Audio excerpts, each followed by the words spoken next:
'Tis the season to motivate your team. Merry Christmas. Why motivation matters. Managers, you can motivate your team or demotivate your team with what you do on a daily and weekly, monthly basis. Low motivation, you know what it looks like. It looks like low energy, no excitement, no drive. That low activity guy, kind of shuffles his way to the coffee pot, shuffles his way back. High motivation, consistent energy, always helping the team, has got drive. They're always in an upbeat attitude. You know what that looks like. Motivation isn't hype, it's neuroscience and psychology. I'm a fan of psychology. I love to see what makes people tick and how I can apply that in my coaching, whether it's the kids team or it's the sales team. Autonomy. People just work harder when they feel they have ownership.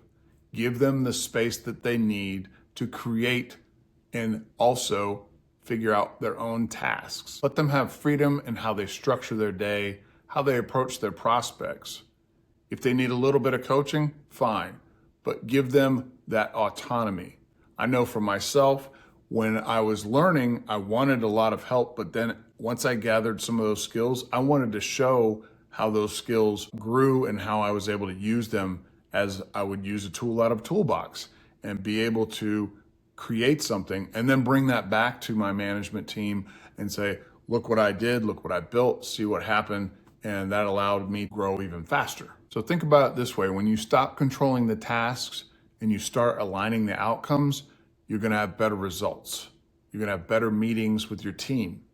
And I know that when we have our meetings, some of the best ones are when one person brings in something that they've done and celebrates that win for that week. Motivator number 2, mastery. Humans just want to get better at doing something that matters.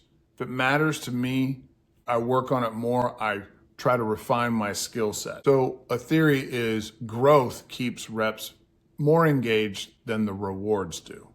And when you think about what that is, personal growth, sales development, skill development, it's always trying to attain the next level. You want to be a little bit better than you were the day before, that 1% better than you were the day before. And for me, what I like to do is open up a sales technique book or watch a video. As a manager, what you could do is do some weekly micro coaching. Don't put an 8-hour session out there. Try and keep it in small bite sizes. You could also try to role play with purpose. Everybody likes role play, but if you do it with a purpose and you try to make it fun and interactive, I've always tried to just banter back and forth with somebody. Well, what if I said this? Then give me your ideas, give me your thoughts. And then maybe a little bit of a lesson. You want to track that skill improvement, not just the quota. Everybody knows they're already gauged to a number. They see the rankings. That skill improvement is huge. If you recognize somebody for reading the latest sales tidbit that you might have or you offer to your team, or they're going out and getting a book that you recommended, or bringing something to the table at a meeting saying, hey guys, I found this tip or this trick or this video online that I really thought might work for all of us, and they share. I encourage that. Motivator number 3, recognition. I'm telling you, people love to be recognized. Recognition releases that dopamine. We want that dopamine hit. Scientifically proven. People understand when they get recognition, it's that sense of pride. When you give them public praise in the team meetings, or you do a private praise one-on-one session, maybe it's that ride along, maybe it's during that micro training or that micro session, you can give that, I saw what you did, really like it. Praise the behavior, not just the results.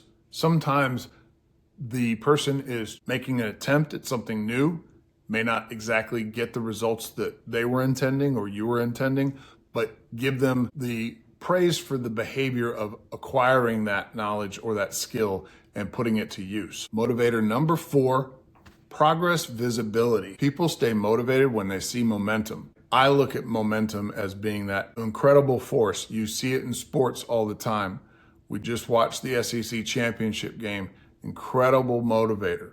When that momentum, and you could see it shift, it seemed like they were unstoppable. But we've all seen those games when momentum shifts and then all of a sudden it's hard to get back. Use the visuals, the dashboards or leaderboards, and the daily wins. We have something that's called Win Wednesday. That's when managers will do a ride along and with a sales member, they're constantly text messaging in a group text about, hey, we just got this project or we just landed this deal over here. And that gets everybody motivated to share more. Don't just look at the big wins, celebrate those small wins too, because those small wins stack up. Track some of these streaks, their improvements, their consistency. Again, it's not just about the quota, it's about what are they trying, the steps that they're taking, and all the different things that they've added into their toolbox and how they're using those tools. Motivator number 5, purpose. Teams work harder when they understand the why and why that work matters. You know, there's been a phrase out there, if you have a why that makes you cry, you are unstoppable because you're motivated to achieve that. And what's the purpose? What's the reason behind it? Mine's my family. So explain why their role matters, what the customer impact is, what the impact on the team is, what the impact from the company mission, and how they're helping to achieve that. And of course, you always want to, as a manager, tell the story behind the sale. Why does this matter? What matters is the purpose, the goal, and what improvements is it going to make? What's the why for the company? What's the vision? What doesn't motivate them? More pressure, more meetings, vague goals. If you don't have those listed out, if you don't have those on a board or something that they can see, a lot of times I'll have like a word for the year. This year was intentionality. Next year's word is already picked as focus. I need more focus for me and for my team. So think about it. Pressure creates movement, not motivation. Keep the plan simple. Add weekly recognition, give that autonomy and daily workflow, track skill improvement, celebrate those small wins. They stack up, tie the tasks to a purpose. Why does it matter? In closing, managers don't create motivation, they create the environments where motivation thrives.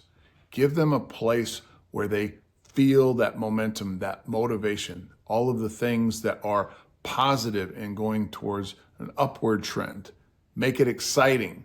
Give them a reason to come to work and really get into it. Try just one of these motivation steps and see the energy shift in your team. I'll tell you, when we really looked at celebrating these small wins, that really motivated certain individuals that kind of felt like they were on the sideline because they weren't the top salespeople.